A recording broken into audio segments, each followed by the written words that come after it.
on the CT tier list, Toon Link is just bottom tier. But I, as a PM player, am from DFW in Texas, and it's one of the places where Toon Link is super strong thanks to Lunchables. Also in SoCal, we have Arrow, who's one of the better Toon Links as well. How do you check how many? These guys can really show you what's up with him, but right now we're going to get one of the best Kirbys in the South Bay, a guy who brings up a lot of upsets in bracket, because people are like, oh, Kirby? No. But Myro straight up shows it. Like, he, in the last tournament I was at, he took third place against two really strong competitors as well. Falco versus Kirby is definitely a matchup where both can actually do a lot of work on each other, but I feel like Kirby has an advantage because he can't get pinned down by lasers as hard.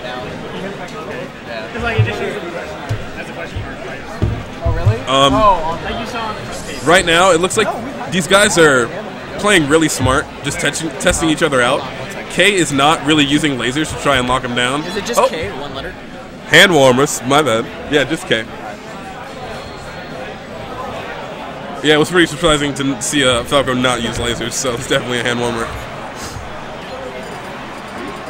I'm really interested to see in what stage they want to play on, because both can benefit from having a small stage.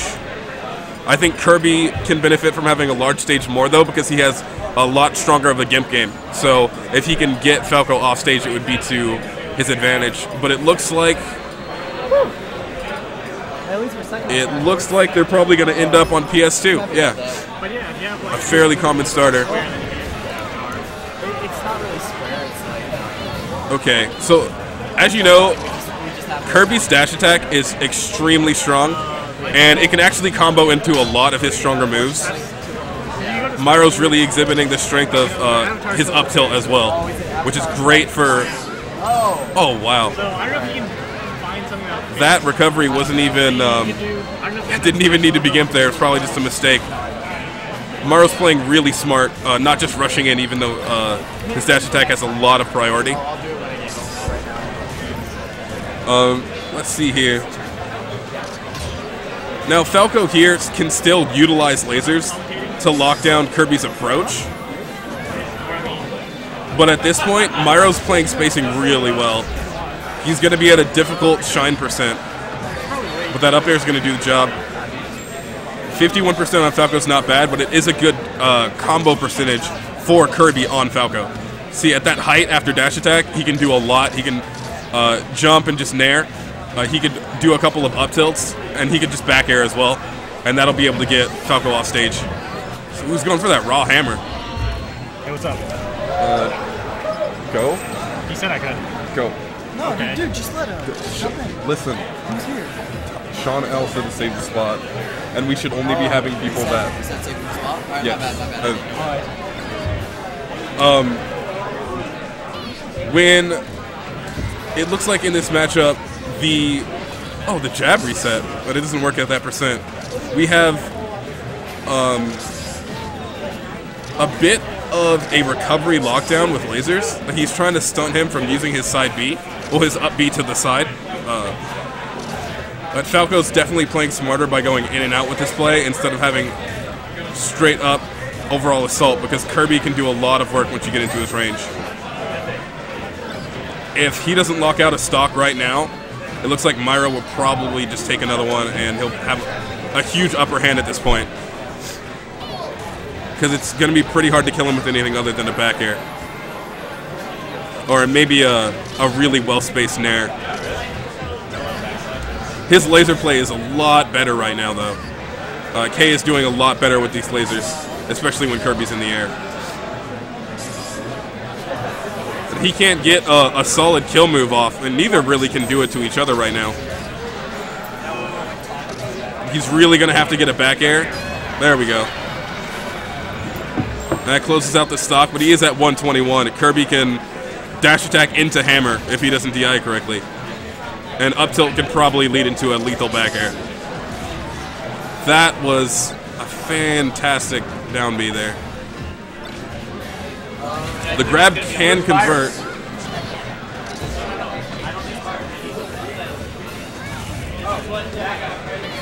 Okay.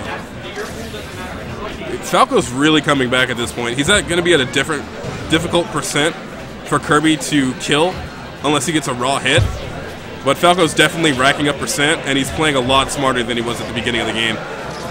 Already getting Kirby up to 81%. Okay. At 200%, yeah, it's definitely death there. And we want to see... we probably are going to see a very close match. Because I wouldn't count Myro out. He's very adaptive. And it looks like K is starting to pick up even on his recovery there by plugging in that dare. If he can get the timing down right, he can punish a lot harder. Okay, that was a great forward smash. Even though he traded, 42% isn't much. He can still get a solid combo and get that percent back. Myro's definitely playing a little bit more defensive, hiding in shield, and trying to jump over lasers. Oh, trying to go for the double shine. Oh, the read. Those tech chases are great. It's not getting that sweet spot. Myro's going to push him off stage and try and go for a gimp. Oh, he took the match with that up B. That's really, really smart tech right there. Using his only real projectile in order to get that gimp. With this matchup, though, with Kirby Lucas, it's actually very even, in my opinion, because Kirby has a lot of DI mix-ups that he can use in order to get hammers on Lucas. It's one of my favorite things to do. When you get that matchup, if you really aggressively use tilts and back airs, you can really gimp Lucas fairly easily. But just like Lucas does to everyone, his combo game is ridiculous. He can do crazy things. It really just depends on the skill of the Lucas and how much Myro knows this matchup.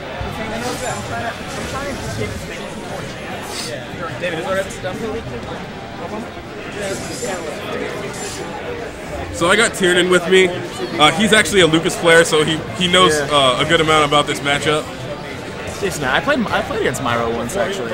Yeah, he's a devastating player.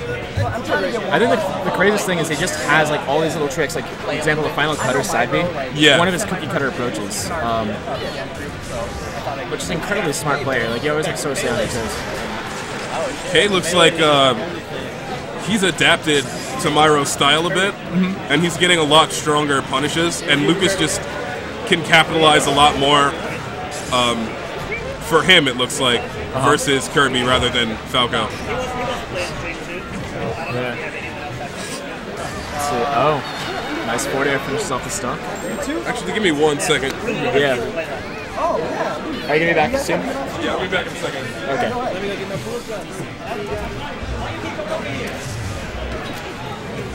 Don't finish your close, catnip. All right. So continuing on. The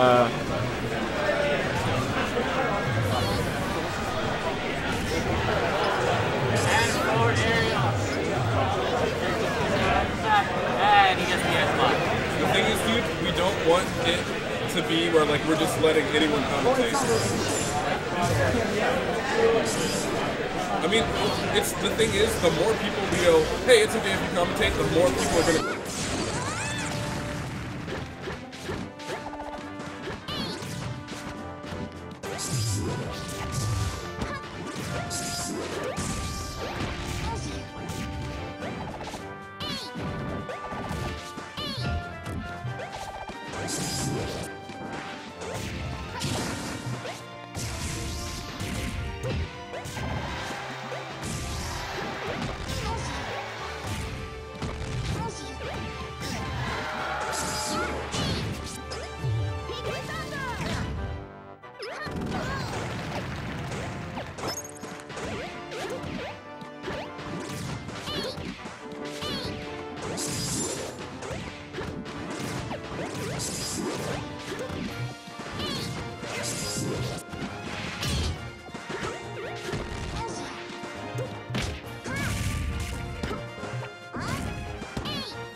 All right, DC is back. I'm back, like a heart attack. What's really cool to me is this matchup between these two is still pretty even. Myro is definitely on the defensive right now, as Lucas is putting in work. I think the deciding factor really in this matchup is how intelligently Lucas uses his PK Ice.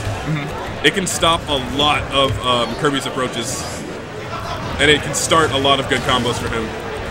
Myro's going to have to get this edge guard. Yeah, that should do it. There we go. With the cute little taunt at the end.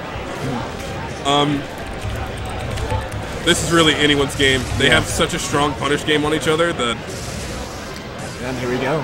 He's keeping that combo going. 68%. Oh, gets the ice, drops the punish. The ice definitely just keeps Kirby at bay because he can't dash attack through it. It clashes. Yeah, and dash attack, especially in PM, is just such a good way to initiate. Yeah. He's going to have to, use it very intelligently. Yeah. He really should have gone for an up air there to continue the combo, but at this point, the percents are evenly matched.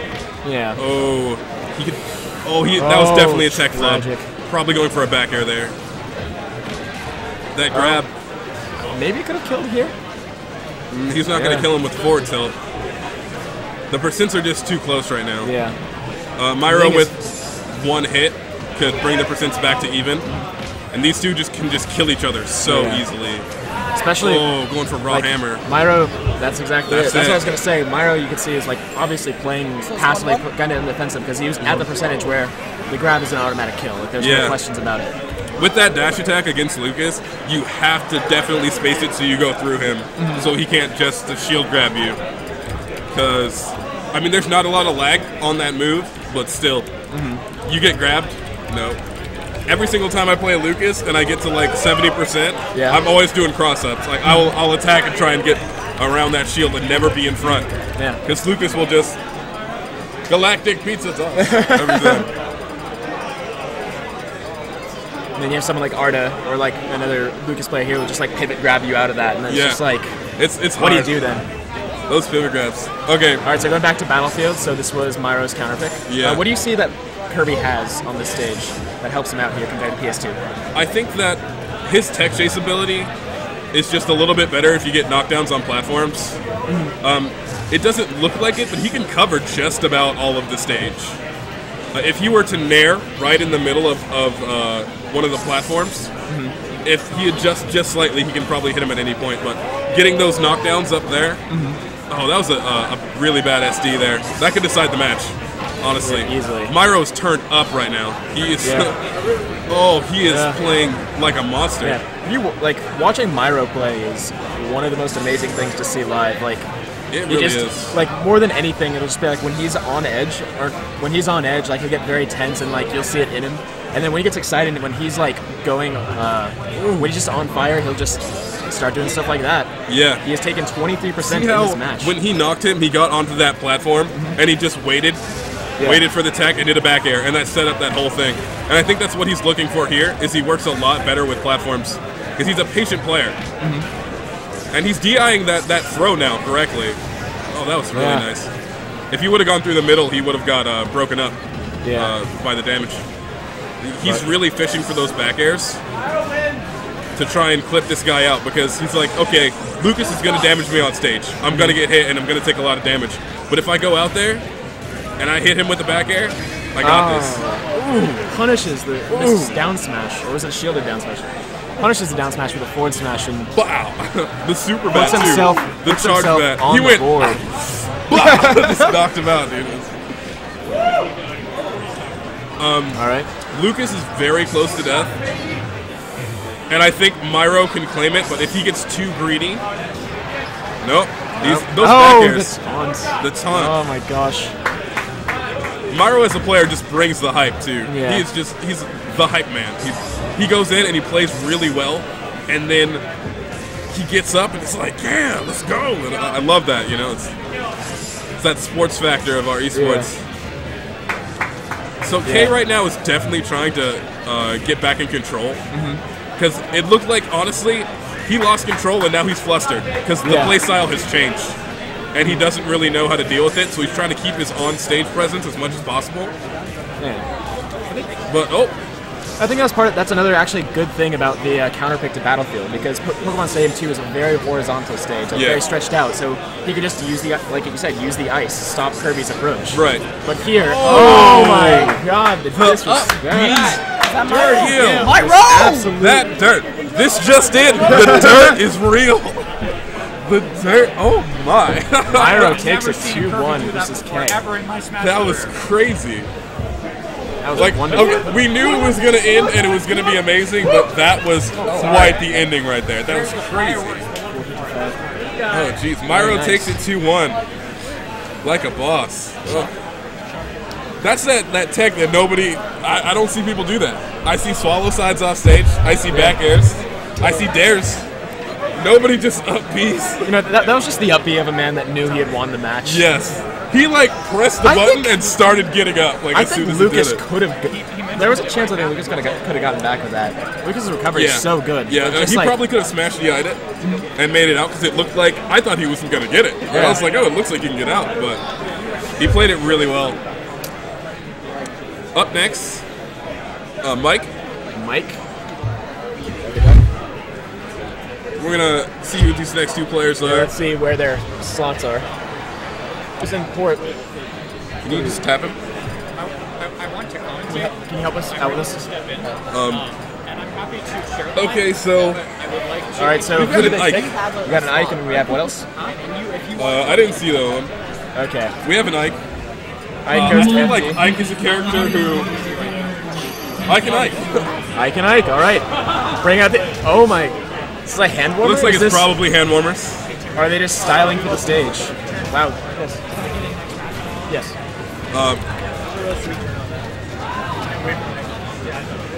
It looks like this might actually be a the real actual match, match, and they just decided Did they just do a little to show style for us? to style a little bit first. You know, I always appreciate that.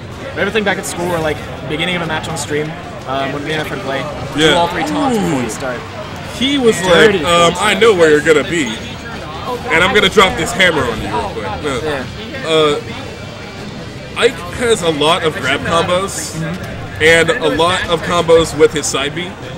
And the weird thing is he's another one of those characters that can do really well against himself. Using that down throw to fair, that jab combo, and they can both get in on each other really fast. Ike play can actually be ridiculously quick. It looks like right now, It's kind of a grapple Bayer match. looks like he's doing a bit better right now. So much for side B. You know, side B I think is one of the most misused moves I see in terms of like gimmicks that are popular. Because everyone's like, all right, let's do a side B, let's do like a jump cancel, grab at it, let's jump out of it. Yeah. But people will just like sit there and charge it. And, like we'll charge it from halfway across the stage and think like this is gonna get you. Yeah. Like you're sitting there charging it halfway across the stage. I'm going to see this coming. But in comparison, like you see, they're just doing very quick one. It's like you have to quickly close that gap. Like Ike's dash is not terribly great. It doesn't start up terribly great. It's good for closing that little distance and getting something started. Bayer just shielded it when it came in on him. They're trying to punish each other with these big reads, but it only worked the first time. It's not going to work again. It's a one trick. Yeah. Not going to make magic happen twice here. Bayer looks like he's just more patient of a player. Because Ike, being at 147 against Ike is not a common thing. He definitely just has a stronger punish game right now. Oh, just gonna take with a jab. Probably gonna go with the side B. Yeah, side B. It's a nice safe option. Up B is like up B. If you hit them on the come down, you're fine. But if you land on the stage, like you have to sweet spot it. It's so easy to punish otherwise, especially by a character that has as much range as Ike. Yeah. Like he doesn't have to be in the danger zone. There's not this timing window of like, oh, I'm gonna get hit by the fall down on the up B. Yeah. You can just do that. I mean that didn't work. Trying to make a miracle happen again, but the area of punishment for his up B is so different now. But it looks like right now, I don't think that these two are actually familiar with the matchup of Ike on Ike. It doesn't look like it. It seems like people like doing that because they're definitely having fun with it. You do it on the side when and they're definitely just trying to figure out what works. Yeah. They're trying out like different attacks each time when working off of a grab, especially. Yeah. You can do that for the next one. I'm saying. Like, listen very carefully. It's just really odd for me as a player to see Ike living at 130, 138 against another Ike. Just back here. Like, oh, wow. Oh, there we go. All right. Yeah. Yeah. Bears discovered the holy grail for finishing off. I know that if you down throw, you can get a back air mix-up with DI. If you down throw and they DI in, you can get a free back air. It's ooh, the roll in. I feel like Bear should stop trying to go for that forward smash punish. Yeah, those forward smash punishes are not doing it. You know, I think it's the lack of L canceling that's really slowing down their combos. There are a lot of guaranteed things that they have, but it looks like these guys just aren't as big of fans of L canceling. Yeah, like right there. Or maybe they're not used to it. They can be converts from Brawl possibly, or just new players. Yeah, who knows? That's one of the nice things about this tournament is we brought so many people out. Yeah. Some people just may not be experienced, but they're getting like this amazingly hype venue, amazingly hype tournament. Definitely. Great. What? Bear again, very patient. Yeah. It's like, I see you're charging that. I'm just gonna. Sam didn't even do anything terribly flashy. He knew it was the up smash. He knew there was gonna be a ton of ending lag. He didn't have to jump in. Yeah. He was playing very intelligently. And again, going in with these rogue smashes though. I think they, considering the style we saw at the beginning, I think they might just be. They're definitely having fun with each other. Yeah, they're definitely playing around. The match is pretty much decided. Yeah. There's not going to be any crazy comebacks. They're just trying to have fun. Oh. And have their time on stream. Because that back air. Yeah. Actually, I believe I played one of these guys in friendly. Oh shit! Can I finish up this? Just kill yourself. Yeah, just kill. Sorry, my Wolf is approaching. All right. And come on, Bear, fight the wolf. I told him to. Yeah. Okay, who won? Bear? Dude, Wolf OP. Bear won, right? Wolf OP.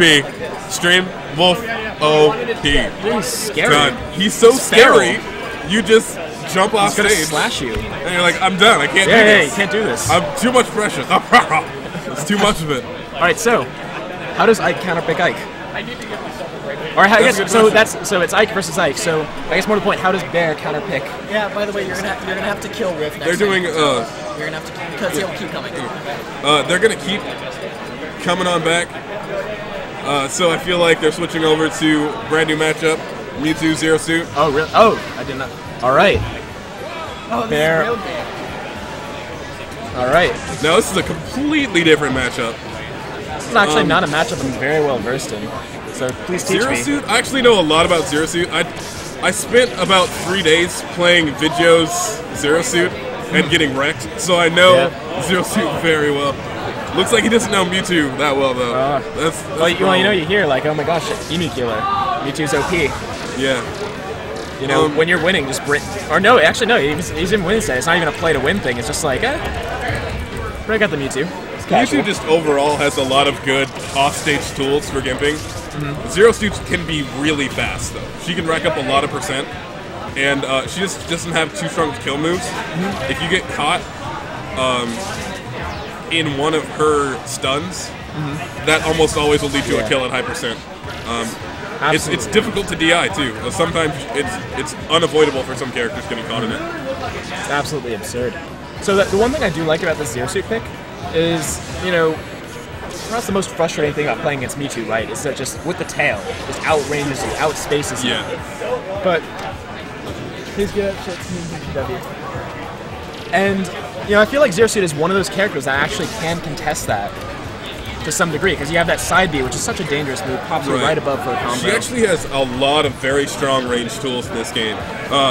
With her up air, being able to pull you down and continue a combo. The side B has a very long range and pulls you in for a combo. Even experienced, very experienced Zero Suits will just use her down air into what I like to call the Chun-Li and just stomp you. And you can read your DI for a few stomps. Shoutouts to Phenomenon Works, who I play with back in Philadelphia. Oh wow. Anyway. So right now, Zero Suits. Oh wow. Wow. That was great. That forward smash. That was great. Mewtwo is still has a chance here. He does have still really strong gimping tools, offstage tools, and can probably put in work. But it looks like Bear isn't super comfortable with going off stage. He's mostly focusing on just staying on stage, racking up damage, and killing with smash attack.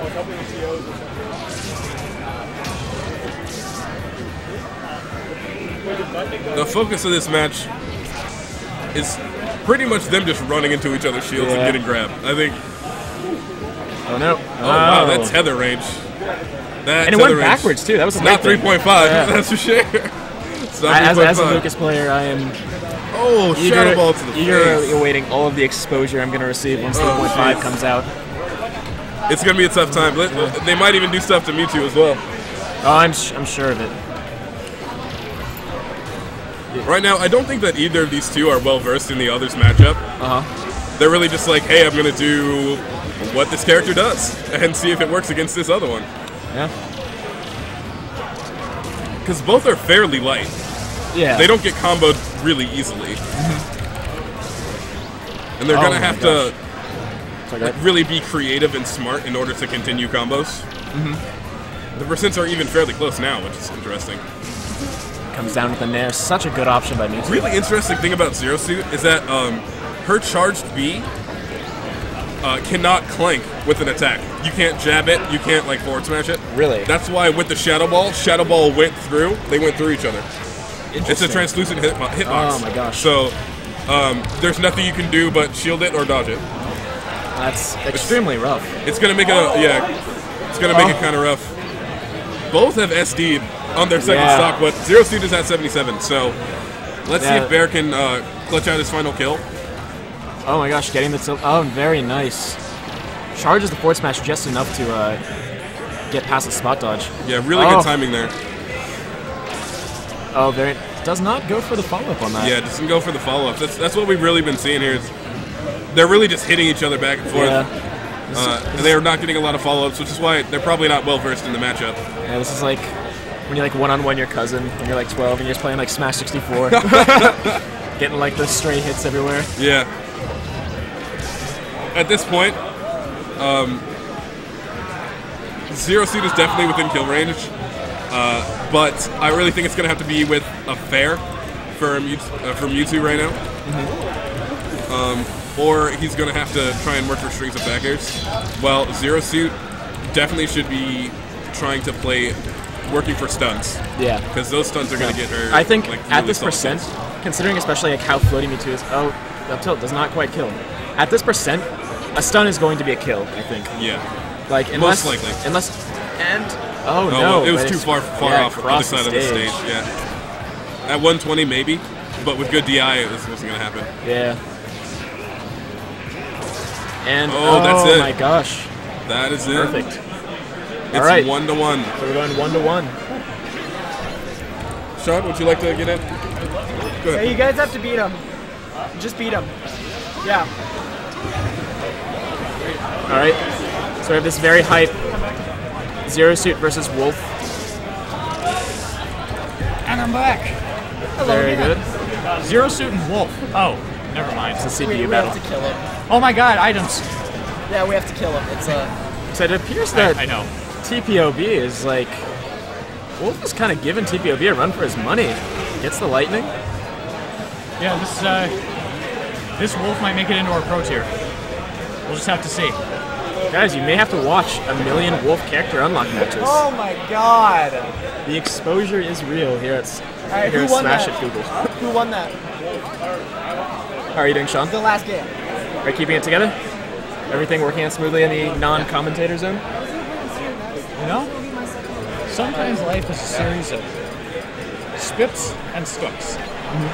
And occasionally they come together and it's sixes. Just want you to think about that. All of you out there. I'm trying to consider that, but we're going back to... So this was actually the matchup. Well, Phil and Sean, this is actually the matchup that was played on the first match of this set. Ike Dittos are fun. There's a lot of odd interplay between Ike's kit and his own kit itself. Like that. You know, you get against characters with counter options, reading hits that involve preliminary commitment that is visible like the side B dash and most of Ike's airs that have greater reach than the Nair. When you read the opponent correctly, counter can be a very powerful part of this dynamic. For example, Blue Ike didn't need to shield there. He could have countered. And that would have accomplished something interesting.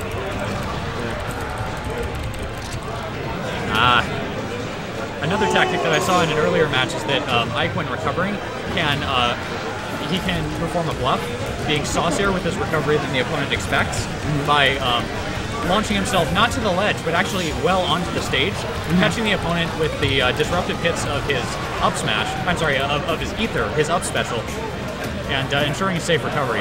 Yeah. Well, that was actually so an interesting dynamic when we watched this game the first time. Is that a very common thing is like because you have the mix up with the uppy, right? And you actually just saw Bear. This was the entire story of the last match we saw in this Ike Ditto, was trying to punish that with a forward smash. And like that, the thing is that's such a dangerous mix-up. That's kind of one of those things. So you're talking about how this is a game of reads, like that's something you just have to be careful with because that's sort of a read. Like it's almost a defensive read, right? Like you're betting that they're not going to react to it in that way because there's so much ending lag to landing on the stage with the up B that absolutely it's incredibly dangerous. Psychology. They expect you never to use that choice because it's a poor choice, so they leave themselves vulnerable to it. And as we see, counter again a dangerous option because the counter frames are only for part of the move. And Bear was just helpless. And that's true with most of Ike's, almost all of Ike's kit, with the exception of the Nair. The Nair is an active hitbox for its entire, or most of its entire commitment duration, but all of the other moves have a beginning and ending lag. So when I play the Ike versus Ike matchup, it feels secure, comfortable, confident, because at any given time, I feel like I know what's going on with my opponent. I am rarely surprised. And I think the hallmark of a truly masterful Ike player would be to use the counter exactly as you saw there. Great job. Exactly at the right moment. No, the hallmark of a truly masterful Ike player, I think, would be to incorporate mix-ups available from the side B dash when not committing to an attack, but instead jumping out of it. You can even wave dash out of the side B dash, creating a really confusing situation visually and kinetically, which you can use to your advantage. But again, those things are a double-edged sword because they're so hard to wield that in the wrong hands or if whiffed, they'll leave you wildly vulnerable. One of Ike's best assets I noticed is that his auto aim option on his side B dash, quick draw is it called, his auto aim option defines his tech chase game. If you can position yourself so that no matter which way your opponent rolls, you can still reach them in a straight line from a single facing direction. Like if you can back up and prepare your quick draw when anticipating their roll, you can cover two, maybe all three options, guaranteeing that if you react quickly enough, you will score the hit. See, Ike there should be using his side B, since the up B is not as appealing a recovery option when Ike is below the stage and more than a couple of character widths away. The roll there, that was a nervous maneuver, and one that the opponent Ike failed to punish, but that definitely was a tactical mistake. One thing I noticed the Ike's not doing is countering the thrown sword of Ether. One of the most potent edge guards is simply a counter. Against a character like Marth, or Roy, or Kirby, barring a perfect sweet spot, and in some cases regardless, you can guarantee that your counter will at the very least be triggered, and in many cases will, that is how you edge guard with the forward smash. Good night. Finally, TPOB does what my presence Bear is tries those were. Oh look, it's Wolf. All right. I gotta commentate the Wolf match. All right, I'm gonna go, guys. See it. Can someone play against Wolf, please? I'll play against Wolf. I'll play against Wolf. I got this. Do it, guys. I want to see this thing. We gotta unlock this. Yeah, I saw. I was commentating. I gotta unlock this character. All right. Stop. Let's go. I'll kill Wolf. Don't worry about it. We're gonna have to run the last wave. Okay. Sean's killing. I don't think you can. The epic battle Yeah, you can. with Wolf. Nobody is ready. Nobody is prepared. Is this what you wanted from Smash at Google? Hashtag WolfOP. I accidentally turned off the wing.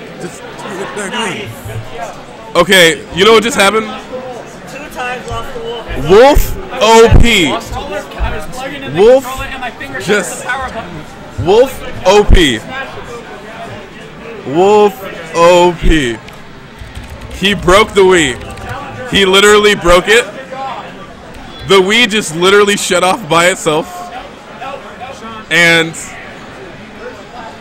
he straight up broke it. It's broken. He broke the tournament. He broke the Wii. He broke our hearts. He broke several laws and is now definitely going to be going to be pursued by the police. Like, we just all got 2-0'd by Wolf right now. Wolf OP. Can no one beat Wolf? No one can beat Wolf. He's too powerful.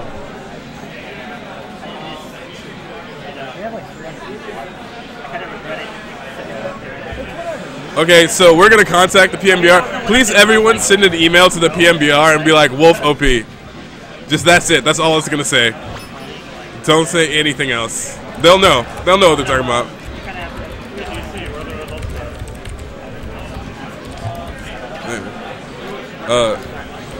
Stage builder. No. Go to stage builder. Click A. Thank you. All right, we're just booting back up, guys. Wolf broke it, and now we're fixing it. And now we're going to Spirit Bomb our powers together. If everyone could hashtag Spirit Bomb real quick, we need your energies because we need to beat Wolf. Like, we need to do it, and we need your Spirit Bomb powers. Spirit Bomb it. Guys, we're getting things going together. We got, honestly, we got a couple more matches coming up. It's going to be awesome.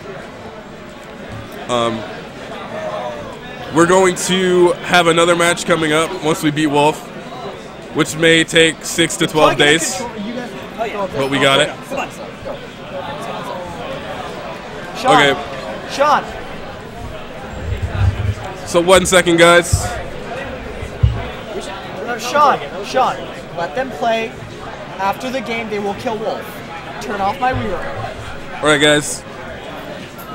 So who we got coming up next? Actually, we got Noir for you, an old TOA member. Shout outs to TOA. Wolf destroyed me, man. I literally could not compete. I did not have the chance to compete against Wolf. He got OP'd by Wolf. I'm not even kidding. He just mind gamed me into pressing the power button when I was putting in the controller. Thank you for the Spirit Bomb, guys. The other opponent we got here is Moo. He's actually a good friend of us here in the South Bay. He plays Kirby. Noir for you used to play Sonic back in Brawl. And I know that he played some Melee as well. I don't know who he plays. We'll have a pretty exciting matchup here because we got another Kirby player. Murat is an up-and-coming Kirby. The guy is one of the nicest guys ever. Murat Boursauz is a class act. Now let's see how he holds up in the ring. Yeah, it's going to be pretty crazy. And also in Smash Brothers, but mostly the ring. So, how are you enjoying it so far? This tournament is the tournamentiest tournament that I've ever tournament. You heard it here first.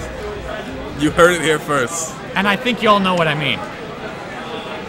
Definitely, it has been crazy. It has been for you super duper exciting. Talk to me. I have been just having non-stop fun. I know. Non-stop fun. I mean, you look around. I've never seen this many setups in one place at once. Yeah, it's crazy. How many do we have? 30? 40? We have 34 setups. 34.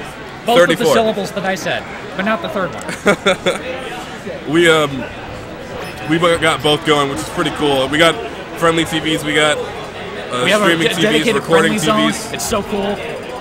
People are really enjoying themselves here today. Just for those of you who are recently joining us, Pool Wave 2 means that we're playing the second phase of our qualifiers. It's split up into 3 phases. All of them are exactly equal, but they involve different groups of people because the group is very large, and we're letting each pool duke it out on several TVs at once. So it looks like Noir for you is still playing Sonic. He's still a hardcore Sonic lover, which is pretty great. Our Twitch technician, the person you're talking to on stream, is massaging my face with the cursor. It's very affectionate. I know. It looks like. Aren't you glad you're commentating with me? Dude, I'm feeling great. I'm feeling great. With that flat tone in your voice. Dude, I feel great. All right. I'm just one of them baritones. That's Let me take all a right. sip of water. I don't know whose it is. We foil each other, but we're both interesting. All right, so what are they banning? What are the bans? Someone struck out Battlefield. That means they want to pull shenanigans or they want to go super plain. Okay, Yeah. never mind. Shenanigans. Fountain of Dreams. The most shenanigans of shenanigan stages. This one always feels clustered. It never feels neutral. Recovery is hard as hell on this stage. Because it doesn't matter where you land. You are never away from your opponent. Furthermore, Definitely. if you're on a platform, you're vulnerable. But if you're on the ground and you want to jump and play your ground-to-air-to-ground game with your shuffling or your high jumps, you get stuck on the platforms. So they are a huge defensive asset and an offensive liability, I find. Except for when you want to hop up and bully someone who's already in there. As we're seeing here, oh, but Kirby with the rock. Yeah, it's definitely a tough matchup Standard lit. because Sonic, if he can get Kirby into the air, can still actually pull off some decent combos. But Kirby has a lot of combo breakers. He has that nair, kind of like Luigi, who just breaks combos and begins his own. Yep. So these guys both kind of die at low percent as well. So it's going to be. Ooh, I'm surprised he lived. But he won't Dreamland survive has the one of the next. highest ceilings. Does it really? Yes. Well, not high enough for that. Yeah, you got raw up smash there. Yeah, if you get hit by an up smash, you're going to die up. Words of wisdom from Sean Lang. Oh, I love this job. So this match is actually really close. I'm pretty proud of Murad. I'm gonna be a little biased. I'm pretty proud of him. He's been getting a lot better lately. No R for you is a seasoned player. So close, but Sonic barely making it up with the superior vertical recovery. Well, he's really making use of the swallow. The inhale. You do get 10% when you spit them out, so it's pretty decent, and That's you get generous. a nice positional advantage. Because it's an option wall is what it is, but it's less a wall and more a cone. It's an Yeah. anti-option cone, and with 10 guaranteed percent, with no ability to get punished for it, provided you swallow, that's just... That is a solid choice. Although it slows down the pace of the match, making Kirby feel like he has less momentum, it's kind of that stealth advantage, just pulling in from under the radar. Suddenly you realize, oh my god, I'm at way higher a percent than I thought I was. It didn't feel like I was getting beat up. It felt like I got eaten and exposed to minor inconvenience and annoyed. But actually, you got exposed to 10%, sir. Yeah, it looks like right now it's still very even. No R for you's really utilizing the stage. Oh, here comes the stage wow. spike, but Kirby will make it back. That was great. I'm proud of Kirby there for not blundering into the horizontal variant of the up B sword cutter. That is an easy mistake to make when you're in a desperate situation and clenching the controller, trying to input right as hard as you can to get back to the stage. That was Wow. a great back air. There's your bear. All right, Sonic, how are you going to handle this with a clever homing That attack? was an amazing hammer. That was fantastic. Great plays, back to back by all characters here. Sonic is in it. Oh, they're playing, I don't even know what game that is, but it's musical chairs. Oh, he really should have gone for the side and just air dodged back onto the stage. Kirby misusing his recovery. Sonic making great use of the fact that when characters are struck into a stage and fail to tech, they have additional hit lag added on due to the stage spike, rather than more than there is with any other type of surface. The PMBR added that to encourage off-stage offense. Murad's doing really well to use his inhale in order to stop the spin shenanigans of Sonic. Frankly, I think Sonic is in a position to lose this match because he has not once reminded Kirby, got to go fast. Oh, but anything could happen if Kirby doesn't get back to the stage after running out of jumps. His up B is not the strongest. Oh, there's no. the whiff. Oh my goodness. He had that match in the bag. Tragic ending for Kirby. Well, Sonic. Oh, Wolf!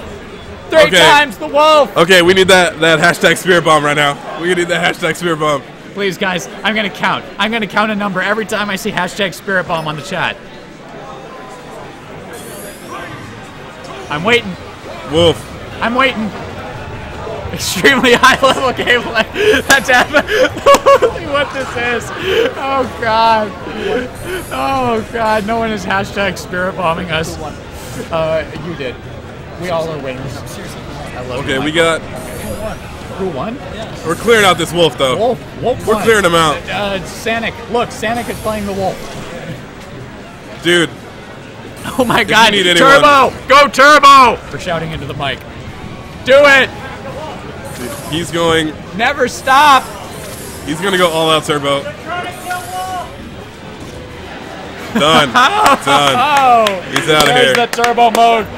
Perfect combo at the end there. Oh my goodness. Unlock all playable characters. Yes, guys, smash at Google. Oh, All right, this is, well, I'm going to go check up on the next wave of pulls. We're going to make sure things keep going strong. You guys have a lot of fun. I'll be back in a bit. 1 second.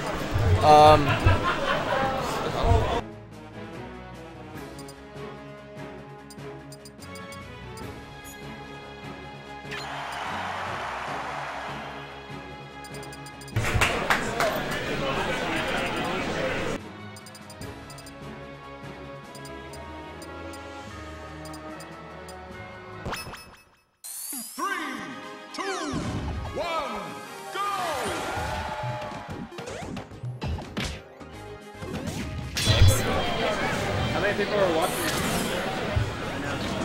How Last many I people checked are watching? was- 311 people on a stream, and this is only wave 2 of the pools. Ladies and gentlemen, tell your friends, tell your family, tell your dog, make your dog get a Twitch account, because we are only in phase 2 of our multi-phase tournament. This is part 2 of 3 of qualifier matches. After this round, here's how the structure works. Those who place top 2 in their pools proceed to pro bracket. That is a unique tournament. Those who did not place top 2 in their pools have option to proceed to amateur bracket, which is a different, unique tournament. Both of these tournaments will run simultaneously and will be distinguished by the label on the top of the screen. So we'll see 2 distinct classes of competition, one for players who are newer to the game, and one for players who are experienced and performing at a very high level. We want to encourage a scene that nurtures the newer players and allows them to be exposed to the community, the public, and players of very high skill. Because there's no better way to get better at anything at all, than to get your butt kicked and to hang out with people who are better than you. I'm not even kidding. My dog already has a Twitch. Your dog, sir, your dog is an early adopter, and he represents a small part of the canine demographic. I know that it's tempting to think that just because your dog already has a Twitch, all dogs therefore have Twitch, and those who don't are just squares, hippie dogs from the from Middle America. Hippie. What am I saying? Redneck dogs from Middle. I'm sorry, that's very culturist. Let me think of a politically correct way to say this. Technologically, here, why don't I just commentate the match? Anyway, point is, your dog is the 10%. So feel glad that you are exposed to such a prodigious dog, and just try to have some understanding with the dogs that are not as familiar as Twitch, and just don't go too hard on them, okay? I'm counting on you to make Twitch a safe place for dogs. All right, Sanic and Kirby doing their dance. Kirby comes out with a hammer swinging it air because he wished Sanic would be in front of the hammer, but Sanic wasn't. That is a classic error of not expert level play. It's a mistake we all make, and it's a mistake we have to train ourselves to be diligent not to make, swinging where we wish our opponent would be instead of where they actually are. So, Sanic hops up in the air, catches Kirby with a kill move, well placed, well positioned, and here goes the next bout. Looks like Sanic landed a few hits, but were they 1%ers? Because Kirby's at 2%. There's the smash, tie game, with the exception of 2%. All right, 2 stocks, Kirby stalling out Sanic's invincibility frames, very wise. Ooh, going for the sauce. He got the sauce. That's the dirty kill. That's the Kirby way, man. That's how you eat.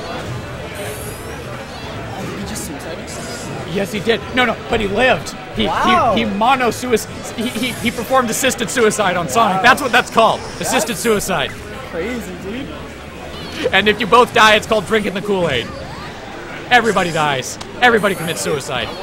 So here's Kirby exploring the use of the dash attack as a ground to off-stage link. Rolling off the platform there. 2 characters uniquely have that option, Kirby and Donkey Kong, and it's a real game changer in Donkey Kong's case because his hitbox is huge. But Kirby commits to it more than Donkey Kong and does not have the acceleration properties, so I think in this case, Kirby is having gorilla envy. Sanic with the correct tech roll read. Sanic, unfortunately, not going fast. Not good for the future of his pool. We're now 1-1. We'll see how this wraps up. Personally, at this point, I would be placing my bets on Kirby, being that he had the first match in the bag and lost due to an error, and being that he won the second match 2 stocks to 4. So, here are the stage strikes. I don't know why they... Oh, I see. Interesting. Smashville, the most vanilla pick of all. Hey everybody, It's beige. it's that time again. Oh, we have an announcement. Doesn't this sound like midnight radio to you? We're gonna play some Barry White. Stand up to your lady, man. Get it rolling! Lady, stand up to your man. Oh, come on. How can you heckle that Okay. baritone voice? I'm not Doesn't that just fun make you... shenanigans. Doesn't that just make you want to chill? One more time, guys. All right. One more time. Sanic and everybody. Kirby working to whittle down each other's Game, first stocks. stand Sanic pulling up. a damage lead. Kirby with a successful recovery has Sanic on the edge. But, boom, there's the reversal. One correct roll, one incorrect punish by Kirby. Leaves Kirby susceptible to the F smash. That's how we flip things around in Project M, people. Okay. So, Interesting. first and Sanic would do foremost, well to use his homing attack if you more. have Here's a tip to all you Sonic not players had out there. a It's a great mix-up. You can press the A during the wind-up frames to instantaneously launch yourself at a forward, slightly downward angle without the homing property. It's a wonderful mix-up, and it's one of the fastest moving attacks in the game. So it's a great way to disrupt, especially large opponents like Bowser. Here we see Sanic bouncing off his shield. Air drift is not enough to get away from Kirby's punish. Kirby gets the critical hit, knocks him off the side. Kirby is at a 68% disadvantage. Sanic picks up the balloon, winning a moral victory for all the people of Green Hill Zone. Here's Kirby. Kirby has the chance to reset if he wants to go dirty. He reaches, he misses, but he left himself the room to recover. He's reaching farther. That's a greedy Kirby. Kirby says you're delicious. Kirby says I gotta have that delicious hedgehog meat. That's for me, man. Kirby says that's my jam. Literally, I make paste out of your bones and I eat it. And then somehow you're intact. That's Kirby, man. Sonic is literally his jam. Spreads him on toast. And you're gonna be on TVs. Oh, man, Kirby reaching with the dash attack. Tip for all you newcomers, dash attack, depending on your character, is usually not a prudent neutral game offensive initiation. For those of you very new players, or those unfamiliar with tournament terminology, the neutral game refers to the time when neither player is clearly on the offensive or defensive, and they're performing a dance of positioning, trying to gain the upper hand and begin a combo. If you're in the neutral game, approaching with a dash attack is usually very widely telegraphed, it's very linear, and it's easy to punish because dash attacks tend to be high commitment.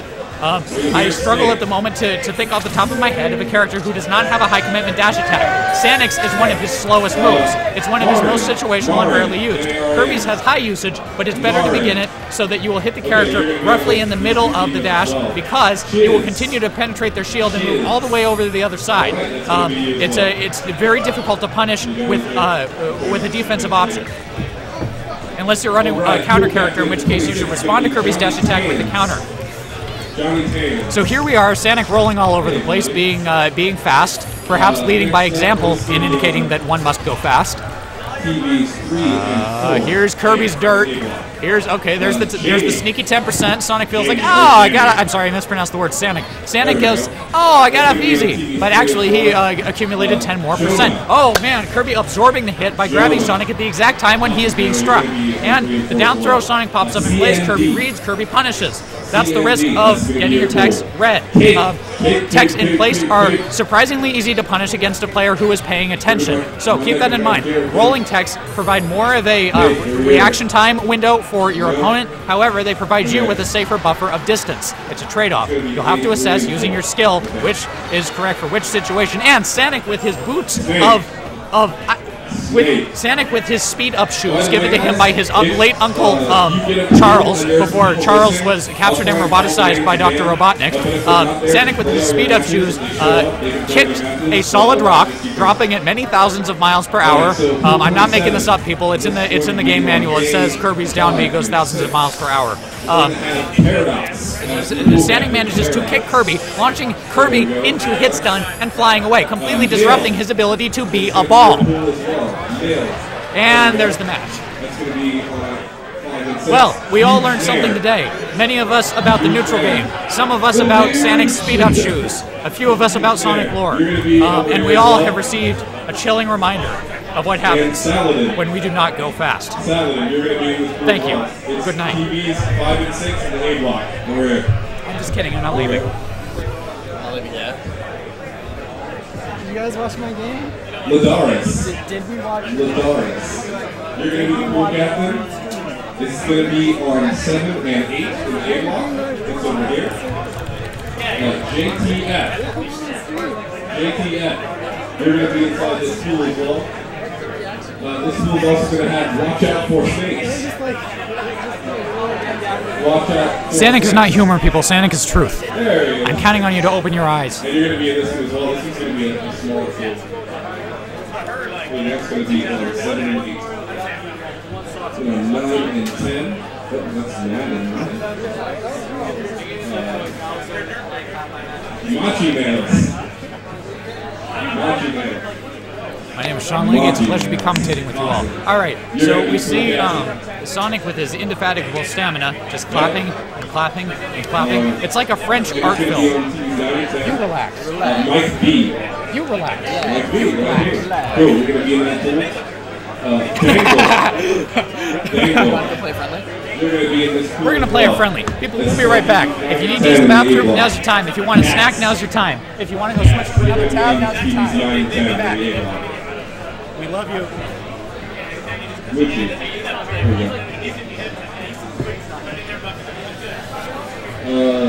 JR, Guyar.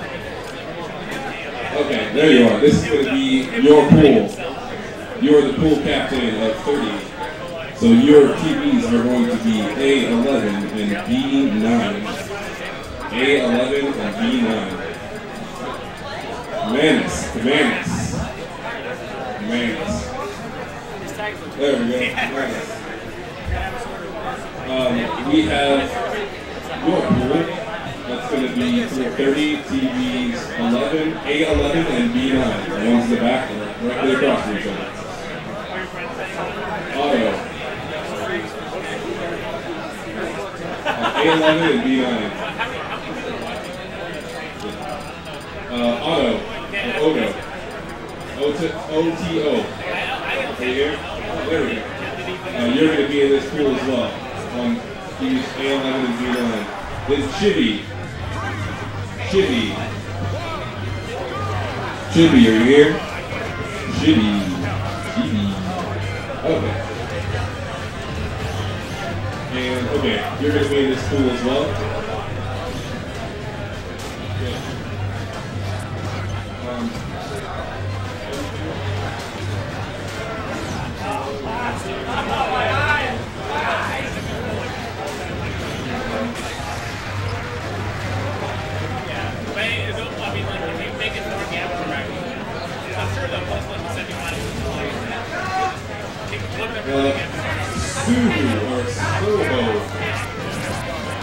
Soho, we're going to be the pool captain for this pool.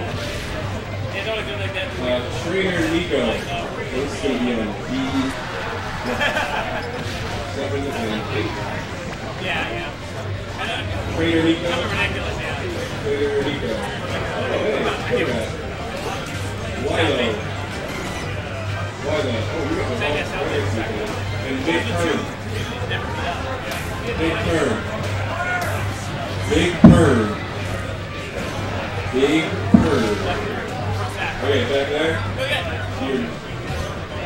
Big Perm. This is going to be on TVs B7 and 8. B7 and 8. For the last pool of pools, there is going to be the pool captain, Shiv.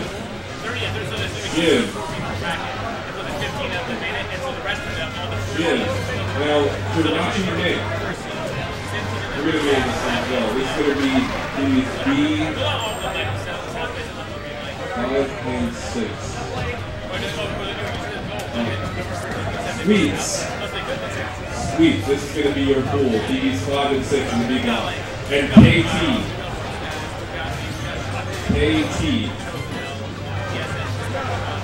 This is going to be your pool as well. Now, quick question. Is there anyone who entered and has not been in the pool? And you can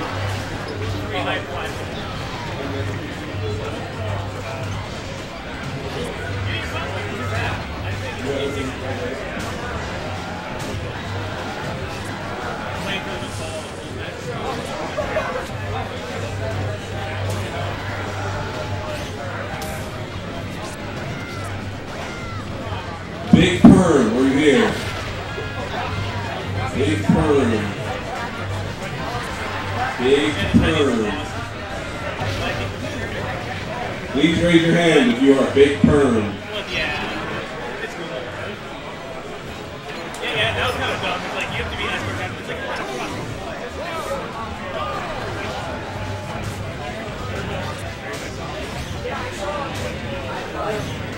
like, it's better doing this because, like, you said, yeah, the other way, like, people get. Is there anyone else who hasn't played a full match and their name has not been called? Is there anyone else? Okay, then everybody just finish your full match as soon as you can. We'll get making our bracket. And just enjoy the show.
Is Chibi here? Chibi.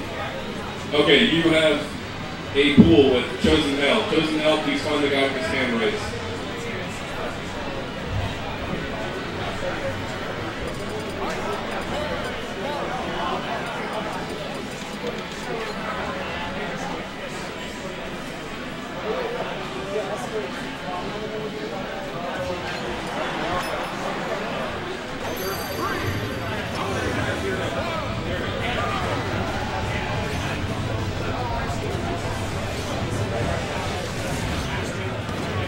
Alright guys, in 1 minute we will be shuttling you guys down to the lobby, so please meet me by the doorway.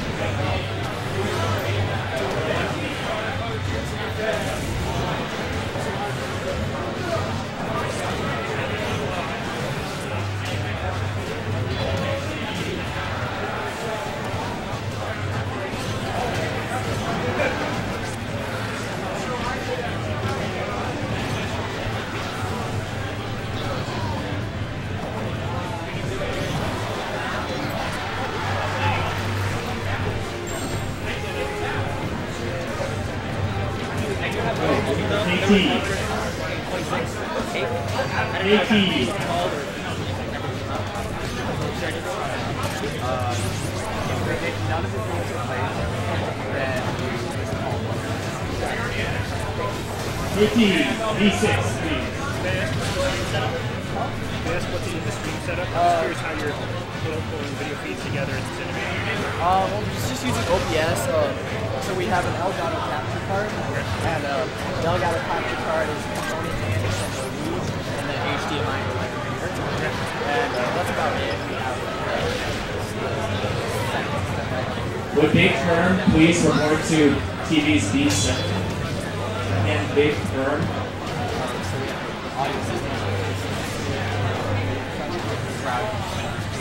Capture card system. Other than that, that's really how it is. We just got webcam stuff.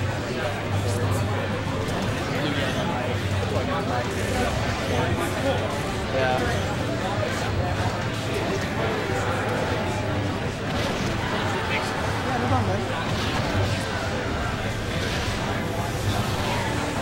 I'll money match someone on live stream later. Huh? I'll money match someone on live stream later. You'll have to money match them after. If it's gonna be finished. No, I mean the course. Yeah, but we're streaming. We're gonna start right away. Right away. Yeah. We love it. When I turn this in, I'm gonna call my back. Quick question. Sorry about that. So, with our little brackets, should we cross out like 2-1 or should we just like cross out 6-8?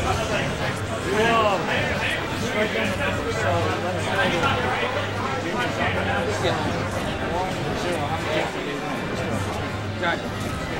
Same thing for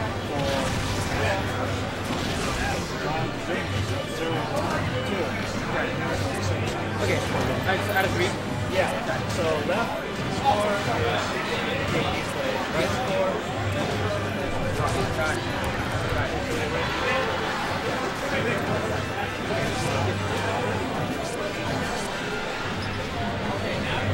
How's our views? We're at like.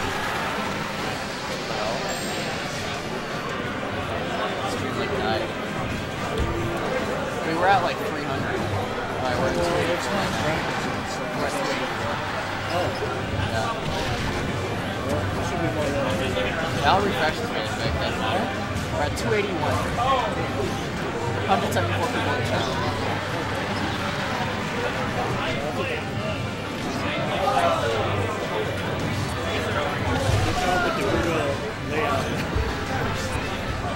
Oh, thank you.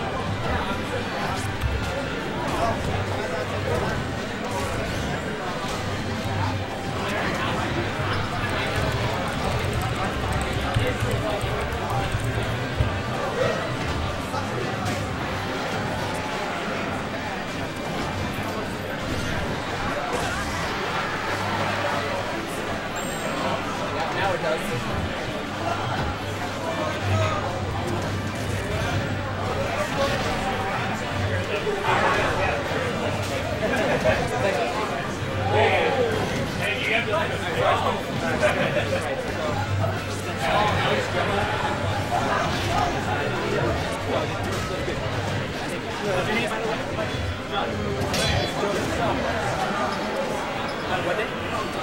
Really? Oh, okay. Wait, so that's, so prom group cake was San Jose? Is that what that was called? Okay, because I just remember like filling out here and there was a tournament. So you have to I guess I'm down. I mean, I've never done so. Wait till after they're friendly. They're on the last dock. That is the fun though. We were winning. Yeah. We've been streaming since 9, 10. Probably it was fun. Yeah, we have we hit the point that we have a quality class. Yeah. Like, unless you're part of it, you get quality. So you guys have quality. How many people are we getting? This show, how many people? That's pretty cool. Like 2 hours ago, it was like a week. Yeah, we peaked at like 3 times.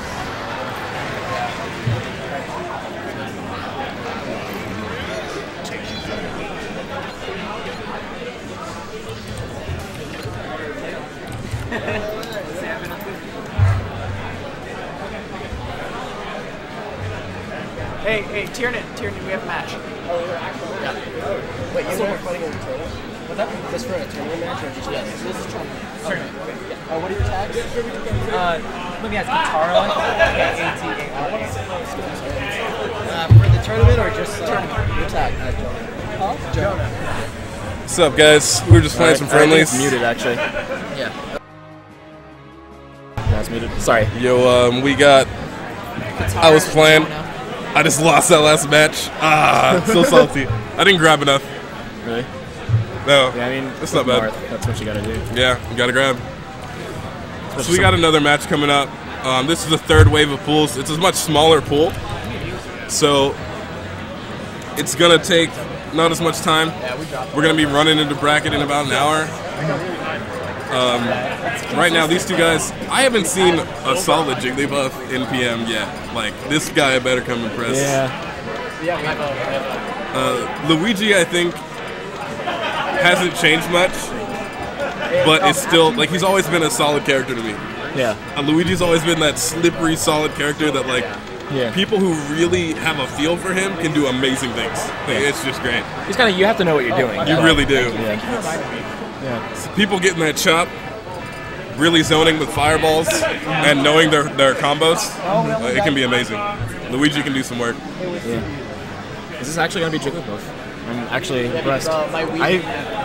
I've seen maybe one Jigglypuff that wasn't Hungry Box in PM. Oh, so you set up. Most people just don't play him anymore. I think that in this matchup, it's going to be hard for Jigglypuff. Lost twice. Oh, yeah. In PM, it's going to be a little bit harder for Jigglypuff. The Wall of Pain can still be effective, but every time you go for it, if you get nared at a high percent, especially if you're going in the air against Luigi, that's going to kill Jigglypuff. That's going to kill her. Yeah. Yeah, that's even discounting just like what's up? Just the fact that better recoveries just kill her like gimping game. Like Luigi in particular just can punish a poorly placed Wall of Pain so well. I'm kind of surprised that they're going for Battlefield or Finalist. Luigi really can put on a lot more pressure with fireballs. Oh yeah. But it looks like they're just going in on each other right now. Yeah. Absolutely no platforms. It just sort of sets up a field and like makes Jigglypuff's life just horrid. I'm a big fan of platform knockdowns, especially for Luigi, because it's a really strong punish game. If he reads a roll, even if he doesn't up B you, wow, here we go. The Wall of Pain. But the misfire gets him back. I think he charged the misfire and saved it after he missed that last one. I feel like that's generally probably the good call for Luigi. I mean, occasionally you can get like a really hype like misfire kill, but it's such a good recovery tool, especially when his horizontal recovery is already so trashy. See, his punishment tools are just so strong, so strong, and I feel like Jigglypuff, she can't really kill him that easily. Look at that, she's just throwing out bears and it's getting nothing. He almost made it back there. I'm surprised he did not get back there. He almost made it back. And now we're tied up. But really, none of the bears hit the whole time. Oh, very nice follow-ups, like that low fair to the wave dash into down smash. See, now she's already at 60, and I feel like with poor DI, a good hit with a down smash, or even a good chop, like if he gets a good forward smash, she's pretty much done. Yeah. That's why see, he's trying to punish that recovery when he gets so many more misfires in this game. It's going to make it really hard for her. The Wall of Pain's going to do nothing. he just racks up so much percent. I think that Luigi's like, he's a sleeper, man. When a good Luigi's on the field, like you gotta be on point because he will punish you really hard. Yeah. And we're seeing that right now. I'd say if they're going towards the idea of balancing recoveries, like I feel just his ability to just go off the stage and like when he's in control, like he can go off stage and like he can get back just fine. Yeah. I feel like if recoveries are getting nerfed, I feel like we might have a resurgence of Luigi when 3.5 comes out. You know what? You might be right. Luigi definitely deserves it. It's not his year anymore, but it's still amazing. Plus, he has that charge. He had that saved from earlier. Yeah. So he keeps saving them for recovery, and it's really paying off. Just look at that. He comes right back because. Oh wow! Whoa. He's still making it back. Oh, whoa, she made the ledge. Very nice edge charge. She made it. But yeah, like I said, he's being very smart. He's saving the misfires as a recovery tool. Yeah. Which especially when someone like Jigglypuff, whose main threat is getting you off the stage to a point where you can't get back. Yeah. You know, not a raw hit that sends you out the blast zones, but just you can't get back. Yeah. And you're not going to get a rest on Luigi. No. It's not going to happen. So these trades are not good for him. He can't really wall him out because he has that projectile. He could opt to use it, but he's just really punishing with chop before Jigglypuff can get in. So Luigi can just take so much more percent than Jigglypuff can. Oh, it looks like He's going to go for the side B. He's not going to make it back unless he gets a misfire. Make it back. Or Jigglypuff helps him. Oh no. Honestly, he should have just saved that one. I would say since he knew he was going to die. Yeah. He's really trying to push him off stage and just wall him out. Because he's racking up decent damage. I think it's that little last stock power, you know? Yeah, exactly. He's like, okay, I don't want to lose. What do I have to do here? But Luigi chops are really keeping him out. Yeah. Oh, the pound. Thing is, like, Luigi's so floaty. The pound, like, it buys you like some time, but like you're not gonna follow up on that. Yeah. Like you're not gonna convert that into a kill. That's one of the harder things for Jigglypuff, I think, in this matchup. That probably would have been a kill if he didn't get the spike. Oh, on the Yeah. I mean, Luigi definitely has an advantage right now. But I think if he can get back on stage safely, he has a much better chance. Yeah. I think the advantage definitely lies. There we go. Very nice chop. Yeah.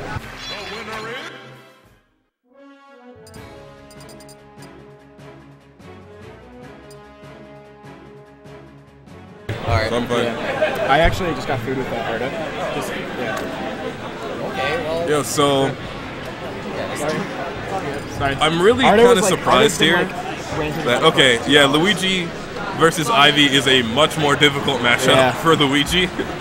Much more difficult. Just because Ivysaur will just like throw out the vines. It's like it's this huge horizontal distance. And, like, Ivysaur's back air just destroys everything Luigi can do off stage. Everything. He will just because it's so disjointed. Whereas this is the new Jigglypuff. Instead of rest, it's Solar Beam. Pretty much the new back air is all Ivysaur, and he can zone a lot better. Yeah. Luigi can still do some pretty good offstage kills. Like if he just drops down with a Nair to punish Tether, it could do a lot of damage. But I'm still very surprised that they're playing it out on this stage. Yeah. Maybe it's like, just I feel like this just ends up being an even worse matchup for Luigi. Because, like, you know, Luigi's mobility, once it gets in the air, he's not getting any horizontal mobility. He can just get zoned out. Very nice stage He dropped with that back air, yeah. Luigi has such good aerials that, and with really high priority, that I feel like he would be good against Tethers. Yeah. He's playing pretty smart. I think one of the hard things is that if you don't have any Luigi experience, you can get messed up by Luigi. Yeah. Pretty bad. If you don't know, like, oh man, when I hit him, he will hit me back right away. Like, he will just come out with another attack. Yeah. It can be hard. But at this point, Ivysaur can still bring it back fairly well. I think the easiest thing to disrespect Luigi and not be aware of is, like, he will get a third of the way across the map instantly on the ground. Yes. Like, he will be in your face, and then he will short hop chop you. He'll short hop chop and then try and follow up with whatever he can. But that speed, yeah, he's really just relying on that chop. I don't know. That back air, it covers the entire distance of where Ivy would come from. So he definitely has tether experience. He's like, no, I know this works every time.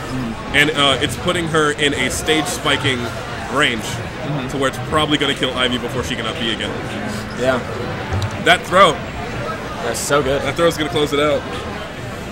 It's just, yeah, like, I'm just, again, like I said, I'm just surprised because I would think Ivysaur just has so many tools against Luigi, but Yeah. Jonah's just making this work. He really is. He's playing smart. He's getting these punishes on the recoveries. Just gets him off the stage. And he closes out the stock. He's like, I know you're going to tether. I'm Luigi, though. My aerials. Do not question my ability. My aerials are so OP. Yeah. And he puts in work. Yeah. I think part of the thing is Katara really needs to... Oh, tragic SD. He's still got 2 stocks. Yeah, he's still got 2 stocks. I mean, it's like... The combos are real right now. Yeah. But just like, yeah, like I think back air more than front forward air for Katara here. You know what I think it is that why Luigi likes this stage against Ivy, or at least this particular Luigi. He can do the same kind of movement that Ivysaur can do in the air on the ground because of that wave dash, and because he doesn't have to worry about platforms, he can always just wave dash right back with the wave land. Yeah. So it's something that he has to worry about a lot last play. Very nice meter. And SD brings it its last stock situation. This is not unwinnable for Brings it back up. But the thing, I feel like the thing with Ivysaur is like placing your bears and you place out your Razor Leaf. Like Razor Leaf stays out a while. That shuts down so many options for Luigi. It really does. Then he really has to commit to the air or shield. Yeah. So, and that's where Ivysaur has a lot of spacing tools. Oh, the tragic air dodge. He had that match in the bag. He got caught up in it, but he should have done fine. Yeah. I'm actually pretty surprised that he's making a character switch. Because of how well he's been doing. It's really surprising because his Luigi really had a commanding performance, even though he lost, but it was because of 2 tragic SDs. Yeah. And unless he feels that he's way more comfortable in this matchup, this could be something that hands over the game. But we'll see. Especially considering that he would be playing on his counter pick for this, so he also gets he's in command as Luigi, but he also gets to pick a stage that he knows he can work with. Yeah. So I think the character switch is an interesting choice. I like this pick because tethers on this stage are a little wonky. That is just very a little true. wonky. As a Lucas player. Yeah, if you're a little too close, I've seen this happen specifically with Ivysaur too. You can be in a range where it would normally work, and it just glitches out just a little. I think what happens is you cannot be like on the x-axis. You cannot be past the tether point on the edge. Is the issue, and you have these slight inclines on the edges. Right. So interesting. Yeah, trying to get a little bit of maybe the tragic missed tethers here. Yeah. Already to me, I just see a huge difference in the play because in the previous games, there wasn't this much of a percent difference, especially leaning in Ivysaur's favor. And Ike just can't pull out the same combos. He's not pulling it up. He still definitely has a lot of skill power, but unless he really thinks that this matchup is better, so far it's looking like it's not the greatest choice. I mean, the percents are close, but I feel like, well, maybe. No. Oh. Edge shenanigans. Reset back. Going deep in it. Very dangerous position considering that Ivysaur has an amazing meteor in her down air. But cleans up the kill. It was pretty risky, but so far it's looking okay. An issue though is Ivysaur's not capitalizing on a lot of shield opportunities to grab. He's getting away with a little too many hits on shield, where Ivysaur's shield grab is amazing. It is just fantastic. So even when you're playing against a character with a sword, the spacing on her grabs is great. So there we go. See, there needs to be more punishment for those grab moves. I don't like that choice. A lot of Ike players like to try to do these like incredibly hard reads, and all of his moves are just so projected that it's a lot harder to do on tether characters. And I think Ivysaur has one of the fastest lifts to stage. Like Lucas has a little bit of a time where you can attack him, and Samus just moves at a decent speed. But I feel like Ivysaur is just right there, and he kind of needs that. but he's still pulling it out somehow. It is working for him. The first stock was a little hard to get used to, but if he plays it safe, I think he's starting to discover his options for how he gets in. Like, even earlier, you were talking then, but he's starting to get these side B like jump cancel grabs in. Right. He's starting to figure out how he can get into Ivysaur's zone of influence and really start wrecking on him. Yeah. Also, not choosing as many attacks that have as much commitment. Going more for these jab combos rather than trying to go for something like the fair. Right. He really has to get Ivy in a place where, because in the air, Ivy does have some moments where she's very vulnerable, and she does.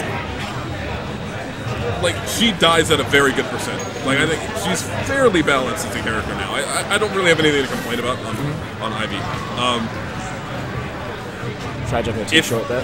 Ike, though, can't really get anything other than, like, fairs. He's going to have to get a back air to get kills. Off stage, he's not as strong as Ivy can be when they're just duking it out 50-50, you know? Yeah. With hit stun, yeah, I can definitely pull out some kills.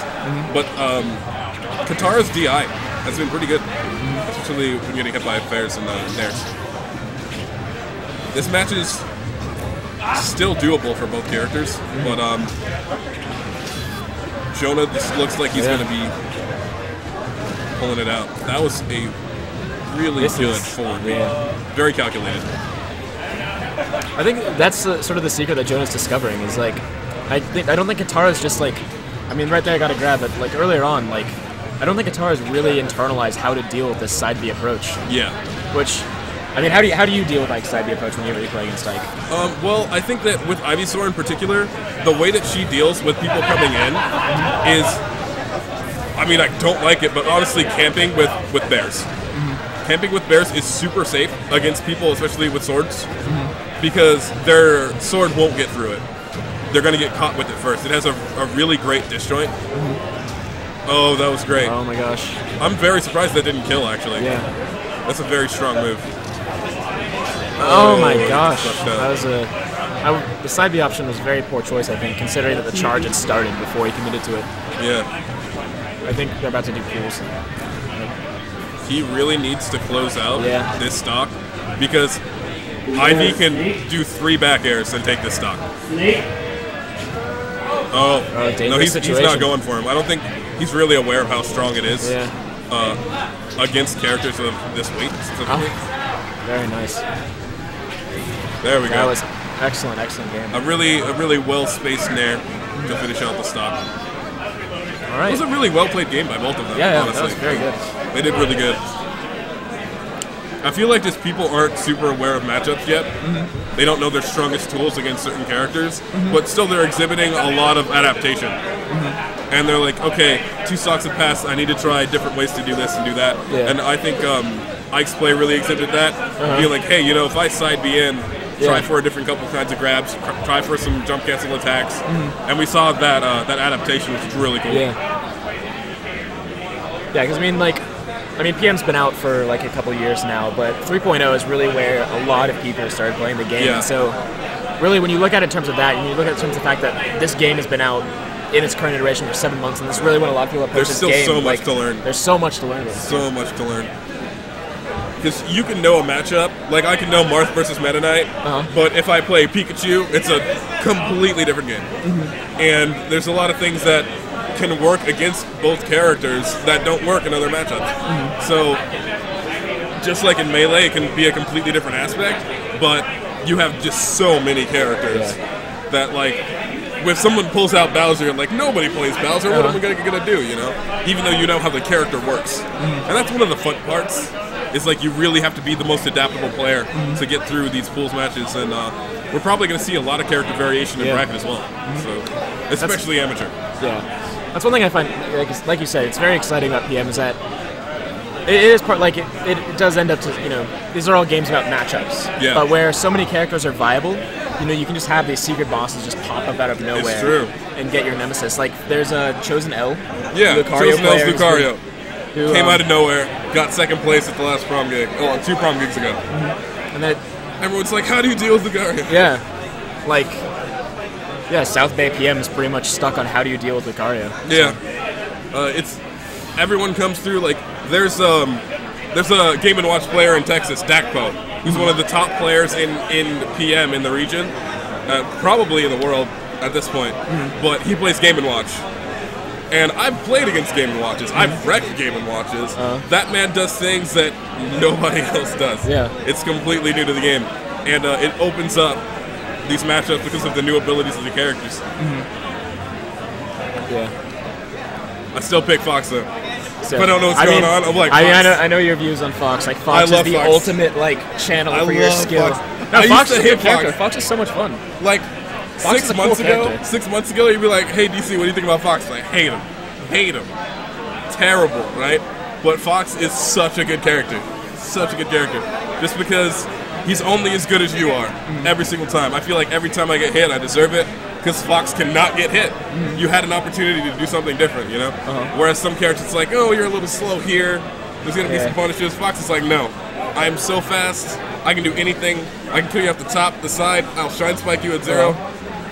He's a perfect character that's like, hey, if you do perfect with me, I will be a perfect character. But if you do sloppy, you'll get wrecked. Yeah. No, that's my experience. Like, I try to play Fox against my friends back home, and it'll just be like awful. Yeah.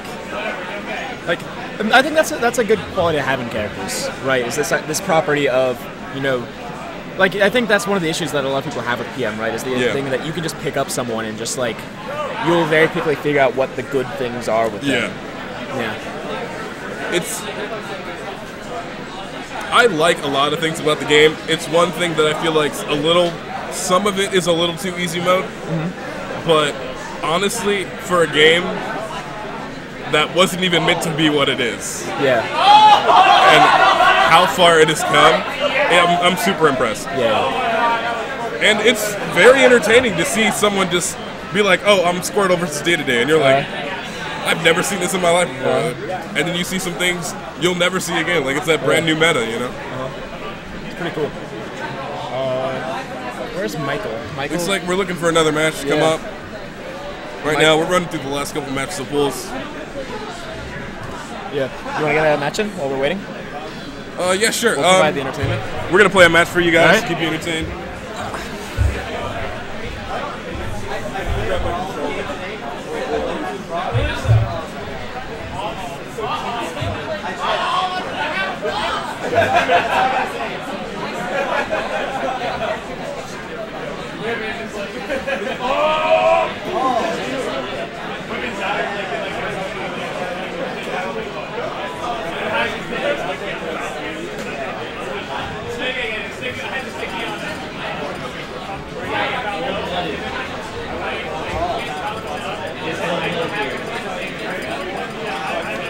How about DQNT?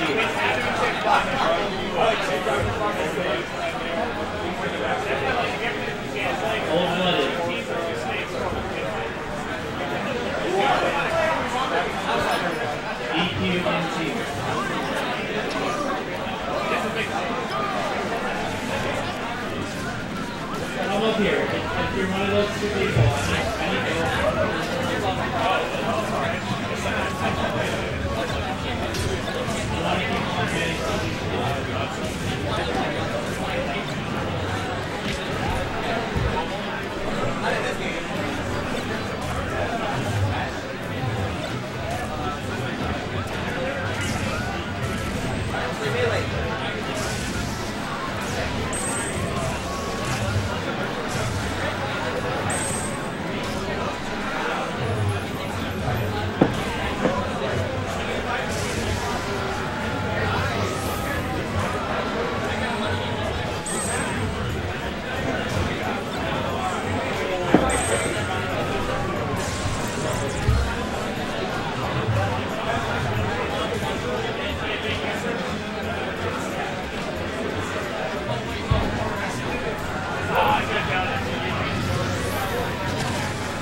Cold-blooded. Are you in here, cold-blooded? If cold-blooded is in here, raise your hand.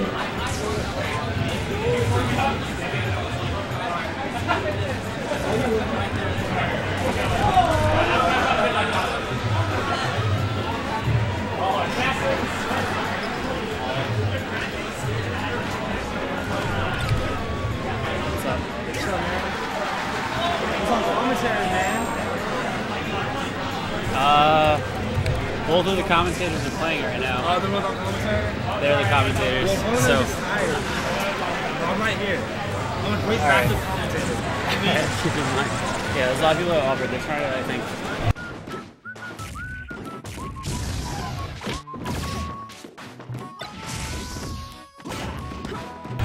So now we have here's our commentator match, which means that I'm the backup commentator.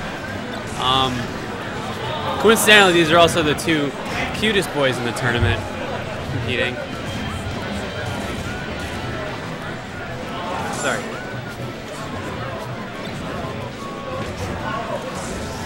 Terry did a very good Google employee. Known for always getting his work done on time. A lot of dash dancing. See, this dash dance is beautiful side smash. Will it be enough? No. But yes, but no.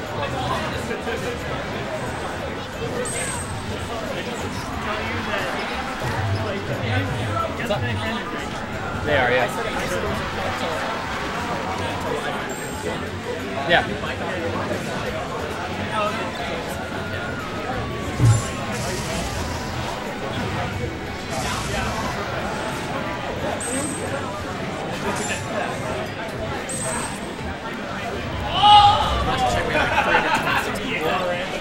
Is it how many?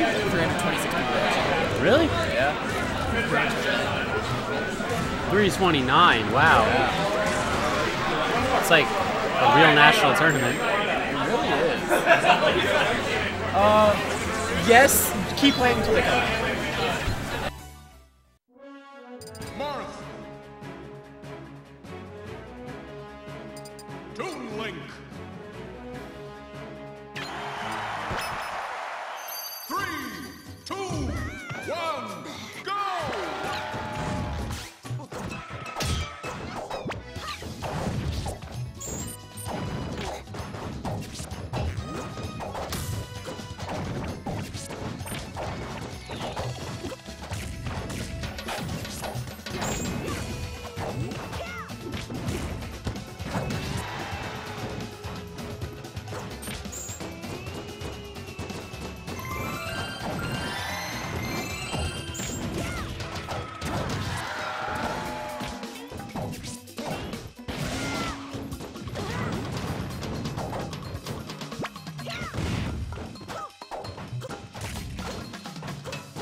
I know I'm muted. I'm having a conversation with the guy over here. I'm aware of what's going on. You guys out there in chat land think you're so smart.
Were we?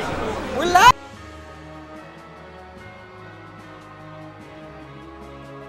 Oh, now we're not muted. Now you're not muted. Oh, for goodness sake! I was talking all this time. I thought I was saying something insightful and enlightening. No, I have to work this. I don't want to come. Yeah. I need to check our bulls.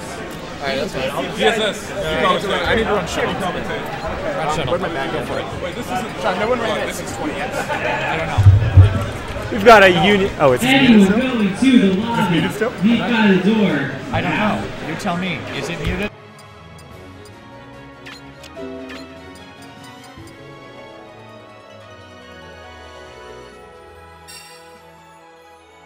Now it's unmuted. We've got a Union City native Red up on means here on stream recording, right now, flashing means rocking the good old Avatar Attack Katara. Do you know anything about Jamie? Who's Jamie? He's on Twitch chat stream. is brutal. Did you see my? What? I think I did. Oh, Jamie. Jamie the player. Jumped off the TV, ran over. Yeah, Jamie, sorry. Like, oh my god, that was happening. We can have a Pokemon battle? Oh, RZA no. and GZA. I wonder what that's supposed to mean. That's Wu-Tang.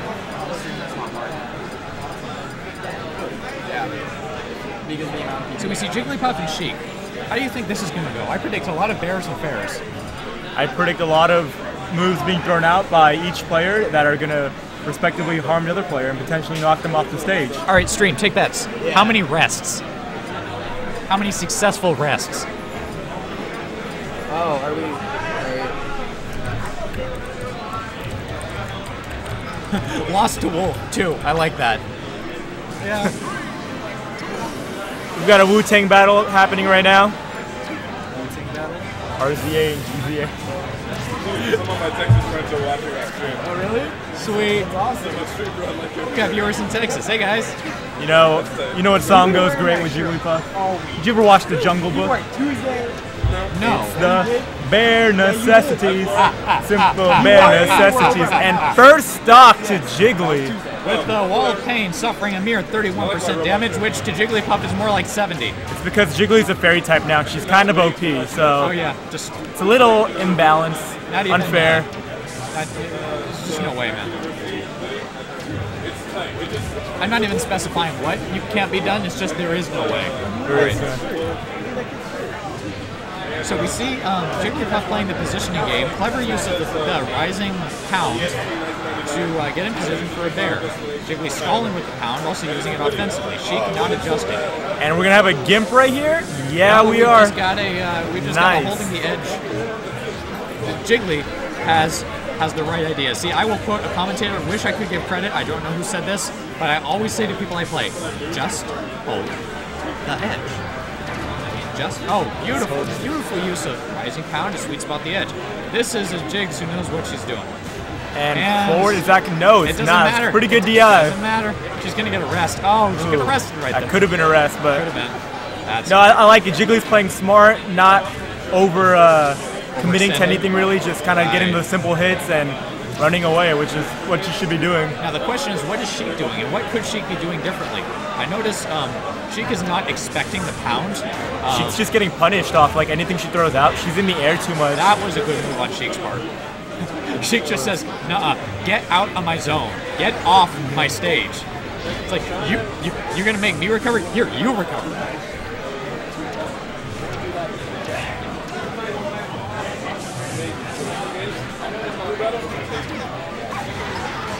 That was the first KO by RZA right there. Sheik. All right, this match is not out of Sheik's hands.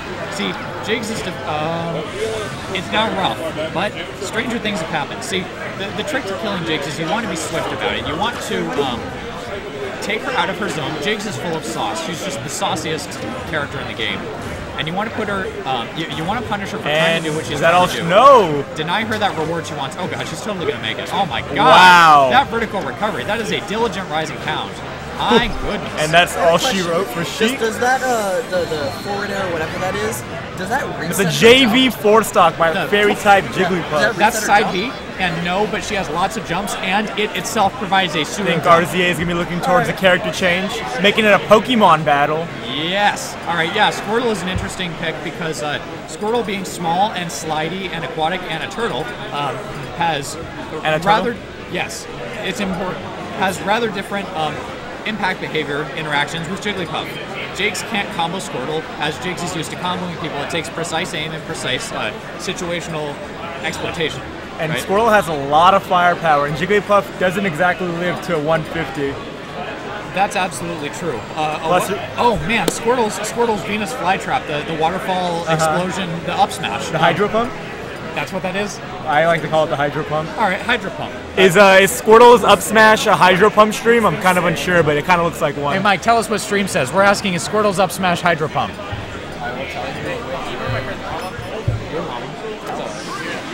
I don't know. Jigglypuff needs to not trade a lot. She's going to lose on a lot of the trades. A lot of poking. Okay. So far, Squirtle not Nice. happy. Jig's playing very safe. Nice. Playing safe and saucy. Combination of Nair for It's Waterfall. non-combo. Waterfall. I thought Waterfall That's was Waterfall. Up B is Waterfall's Waterfall. is up B. Yeah. Let's wait till he does an up smash. Aqua Jet. It's Aqua Jet. Aqua Jet. Okay. That works. You're seeing my ignorance of Pokemon coming out, guys. Sorry. No, there's no clue what that move is. It's fine. All right, Aqua Jet. Cool. Waterfall's is up B. Bubble, Hydro Gun, Aqua Jet, and Waterfall. Never thought I'd see those 4 moves in the same moveset of the same Squirtle, all being very useful. You know, I should try playing Pokemon with Smash Bros. Strats. Give it Nice. Jigglypuff, Pound, And that- Rest, Sing. That up B just cost Squirtle his first stock. But Jigs is within killing percent. Pound, Rest, Sing, and roll out for Squirtle. Ooh, and an SD from Squirtle. It's going to cost him his second stock at low percent.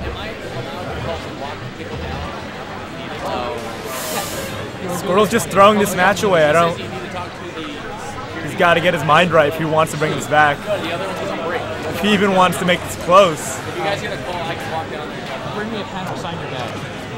Jigglypuff is just staying on that side of the stage. He knows that he's good there. There's nothing really Squirtle can do to him, or is doing to him. Yeah, this is quickly shaping up to be a 4-stock. This is a very much one-sided matchup.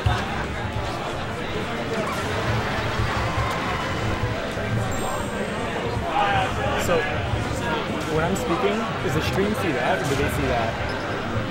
Like when I'm speaking, are they going to hear it like in time with that, or are they going to hear it like in time with that? Okay. That's actually taken right from Twitch on a different computer. Okay, well, like if I am speaking right now, and will it be correlated with this, or is it going to be like off? I'm on stream right now. Talking to you. Like this commentating, is it in sync with the video? I'll just make Okay. not talking to someone else. This is taken from Twitch. Oh no, because like you know how I see like there are two different things. I just want to know if like Twitch isn't like messing it up where. Okay. There's a quick 2-0 by the Jigglypuff. We'll save the results of this tournament, design it, Ethan post high. It's a very creamy matchup. Let's Get a word from our winner right here. Hey, talk to the stream. How does it feel being the sauciest Jigglypuff of the night? I just want to get my In-N-Out, man. Like, I'm hungry. All right, get out of here then. You heard it, man. You're one hungry box, man. Loving it. I love it. So tell me, are you planning to incorporate rest at any point? I am. I was wanting to in that last match. I'm just trying to find the right opportunity to do it. Usually that's usually the best plan. Should I be closer to this? Hello. Hi. No, it's fine. I'm bringing it here. But yeah, I am planning on doing rest. Not sure when, but stay on the lookout for that. How many do you think you can pull off? Because the stream is taking bets. Is the stream wanting a rest right now? They wanted it in the last match. So let's take bets. How many rests can this man pull off tonight? 5? Let's go with 5. 5? All right. You know what? I'm gonna go for 5. You're gonna go for 5. I'm definitely gonna go for 5. If you make for 5 rests, I will personally award you. Never mind. I shouldn't be using tournament funds for that. But hey, tell you what. If you make 5 rests, I will personally give you $5. I like that. So like the tournament money, I'm gonna get that back. It's a money match. And the challenge is on. 5 rests, $5. Yes. $5. Okay. What about a rest? $1. $1 rest? No. No, you have to get the vibe rest. Well, that's not very fun. No. No. This is very fun, and it has to be on stream. It has to be on stream. Got it. Well, I mean, there's going to be no proof Or otherwise. actually, This is totally like foolish because you will now be reaching for rest and possibly compromising your strategy. I'm Up not. to you, man. No, I'm not. do it for the streamers. Doing it for the streamers. Do it for do it for the yourself, stream man. monsters. I'm doing it for In-N-Out. I'm sorry. He's doing it for In-N-Out. I'm doing it for In-N-Out. Do it for In-N-Out. Yes. We've got an In-N-Out like 2 blocks from our venue. It's a wonderful, wonderful place. Google is heaven on earth, I'm telling you. There's also a country concert happening today, and We're a it's really packed. happening Where today. at the Shoreline Yeah, Theater? saw a lot of cowboys. Have you guys noticed that we have custom music packs? All of our background tracks are country music songs. Are they really? I'm gonna play some friendlies. Like we can't hear it because we're only Good luck getting in the the rest of the visuals. tournament. But yeah, it's country music. I mean, we subbed it in. Like we had someone make a custom music pack for us. Like I could show you the spreadsheet. He gave us a bunch of links to YouTube where he like had the songs he selected. For what? For what? That's down. Sound. Get more. All right. Ask. Hey, streamers. We'd love for you to spread the hype. So if you know anyone who likes to watch Smash matches, please invite them to our stream. Just copy paste that URL right over to your buddy. Facebook IM, text message, whatever.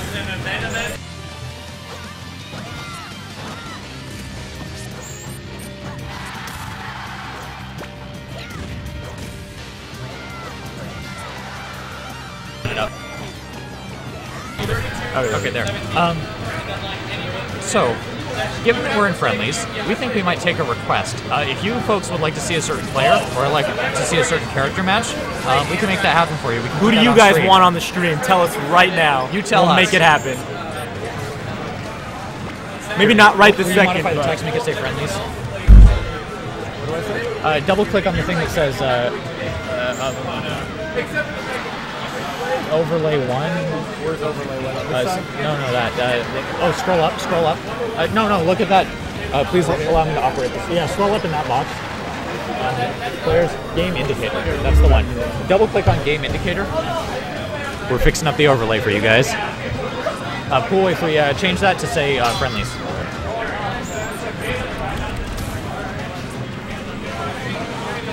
Beautiful. How do we change this? Okay.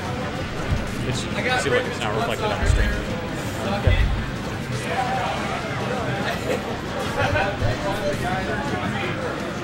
So here we are, seeing a. They want to see a Ganondorf. We're seeing Toon Link fighting his nightmare in his pajamas. You know what? Oh, that's a bad. Oh, man, that aerial drift. Is this a friendly? Mutnik, let me play you next. With my Ganon. Yeah. I'll be playing Ganondorf against Toon Link in the coming matchup.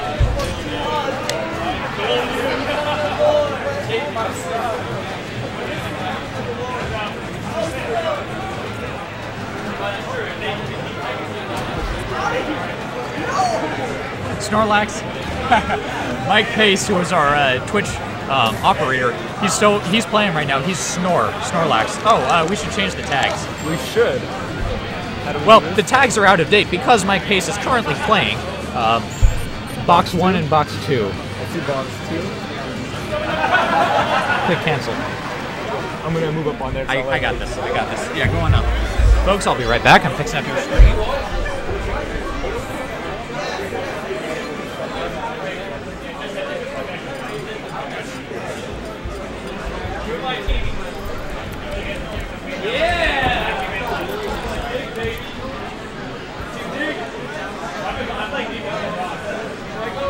What are you doing? I'm trying to update the player tags. Website tag right there.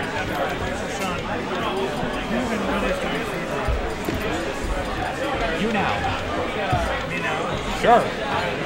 Get in here. Commentating. Friendlies matches. So awesome. Wolf won twice. Once a moral victory, once an actual victory. Oh, yeah. And we changed the loss to Wolf counter from 2 to dignity. Nice. Yeah. Okay, so we're doing Ganondorf dittos. Apparently dittos are the thing, and someone is trolling with a tag that says Oh, that's great. That's great. Do you think that could have been a stage tag? Possibly yes, but it's hard when you're going down at that angle to know exactly when to do it. You just gotta click and hope. Our Click playoff and hope. experience. That sounds like a Barack Obama campaign slogan. Click and hope. Oh, hey, I was just about to took him. say that's what Matt's got to Took do. him home. Matt's got to do. That's what our very own. I call that carrying them home. Oh, he got the ledge and just messed up that play. Carried away in the arms of an angel. Oh, so close. By the way, did you see the combo that Tiernan did on me with Lucas? No. It was so gross that I got up, went over to the mic, and was like, oh my god. You got up and had yourself tested for STDs. Like, he straight up, Just because that he did like some crazy combo on me. Whoa! From on stage to off stage, horizontal Ganon kick, recovery, intercept, or the kill. That's how you play Ganondorf. Damn, that was good. Oh man, I love it. That was the sauce. He's a very rewarding character. That's the gravy right there. Oh my god, what even is happening? They're just like levitating. Stage play. He's teabagging. My favorite taunt is not a taunt. It's just to crouch up and down. It's not, I don't even when I do it. I don't even. mean by it's the way, teabagging. people want to know our names and our tags. Our names and our tags. Yeah. My name is Sean Lange. My tag is Rando. This is David Collins. Your tag is DC. Yep.